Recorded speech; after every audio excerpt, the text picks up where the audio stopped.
ভালোবাসা দিবস তো আসলে আমার কাছে তো প্রত্যেকটা দিনই ভালোবাসা দিবস লাগে, ওভাবে আলাদা করে কিছু না। So, এখানে এসে অবশ্যই অনেক ভালো লাগছে। এই আলোকিত নারীর যে গেট টুগেদার প্রোগ্রাম, এটা আসলে যে অর্গানাইজার করেছে সেটা ববি আপু, মানে যে ওনার। অ্যাকচুয়ালি ববি আপুর সাথে আমার অনেক আগে থেকে পরিচয়, এবং খুবই ফ্যামিলি একটা সম্পর্ক, খুব সুন্দর সম্পর্ক। এবং সে আমাকে ছোট বোনের মতো অনেক আদর করে। তো উনি তো, এটা তো সবাই আপনারা জানেন যে আলোকিত নারী 2020 সাল থেকে এটা শুরু হয়েছে যাত্রাটা। এবং এখানে আসলে মেইন তার যে উদ্দেশ্যটা, যে এখানে একটা নারীদেরকে নিয়ে, নারী উদ্যোক্তা যারা আছে তারা সবাই এখানে একত্রিত হতে পারে, একটা কানেকশন বাড়ে, একটা পরিচয় হয়। সো হয় না যে একজনের মাধ্যমেই তো একজন কোন বিজনেস আসলে কাকে কাজে লাগে, এটা আসলে আমরা কেউ কখনো বলতে পারি না, বাট এই একটা কানেকশন খুব দরকার, পরিচয়টা।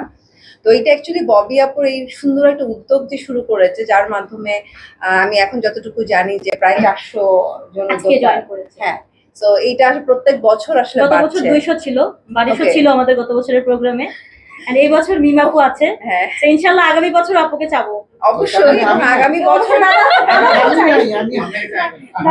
দাদাকে চাই। এবং আমি শিওর যে আগামী বছর হয়তো এটা 1000-এ দাঁড়াবে, প্রত্যেক বছর এরকম বাড়তে থাকে ইনশাআল্লাহ। আর এরপরে রেস্টুরেন্টে মনে হয় হবে না, আউটডোরে করব। হ্যাঁ, আমরা সেটা চাই। এবং এটা আসলে খুবই ভালো উদ্যোগ। আমরা তো আসলে বিভিন্ন সেক্টর থেকেই আসলে নারীরা এখন অনেক এগিয়ে। তো এটা মানে আসলে যত এরকম নারীরা কাজ করে আমাদেরও ভালো লাগে। এরকম প্রোগ্রাম হলে আমরাও অ্যাকচুয়ালি আসি, কারণ আমরাই একজন একজনকে সহযোগিতা করবো, মানে নারীরা নারীদের সহযোগিতা করলেই তো সোশ্যাল একটা ওয়ার্ক হয়। হ্যাঁ, সেটাই। তো যার কারণে আমি এই ধরনের কাজে, মানে এরকম প্রায় এত সুন্দর একটা উদ্যোগের কাজে আমি থাকার চেষ্টা করি। তো আজকে সেই হিসেবে আসলে আসা। উদ্যোক্তা হিসেবে দেখছি হ্যাঁ, নারীরা তো এখন সব, মানে সব সেক্টর থেকে আসলে সব জায়গা থেকে নারীরা এগিয়ে আছে। হ্যাঁ, তো এটা তো অবশ্যই, এটা আমাদের দেশের জন্য তো ভালো। আপু, আমরা একটা বিষয় জানতাম যে আমাদের অভিভাবকরা, হ্যাঁ, এটা তো খুবই ভালো দিক যে এটা আসলে আমাদের দেশে মনে হয় যে আসলে স্টুডেন্টরা কি কাজ করবে, শুধু ফ্যামিলি থেকেই পেমেন্ট নিয়ে হচ্ছে আসলে পড়াশোনা করে, সেটা এরকম আমাদের দেশে। কিন্তু অ্যাকচুয়ালি দেশের বাইরে যদি দেখি, প্রত্যেকটা স্টুডেন্টই কিন্তু পড়াশোনার পাশাপাশি অর্জন করতেছে, এবং এটাকে আসলে ওরা খুব ভালোভাবেই নেয়।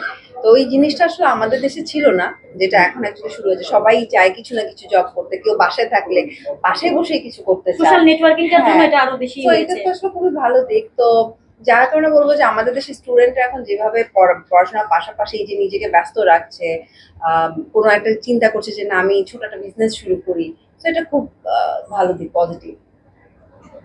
বিভাগু, আপনার অভিনয়ের পাশাপাশি আর কেমন ব্যস্ততা যাচ্ছে? আমি অ্যাকচুয়ালি আমি আমার যেই সেক্টরে আছে ওই সেক্টর নিয়ে তো দেখা যায় অনেক ব্যস্ত। আর এই যে সাপোর্ট দিয়ে আজকে আপু ডাকলো, আমি চলে এসেছি। তো ওইভাবে তো বলা যায় আমিও অ্যাজ এ নেইবার আপু আসতেই হবে। আর হ্যাঁ, সামনে যেহেতু ঈদ, তো ঈদের জন্য দেখা যায় আমি যেহেতু অনেকগুলো ব্র্যান্ডের সাথে আছি, তো ব্র্যান্ড এন্ডোর্সমেন্টের কাজগুলো হচ্ছে।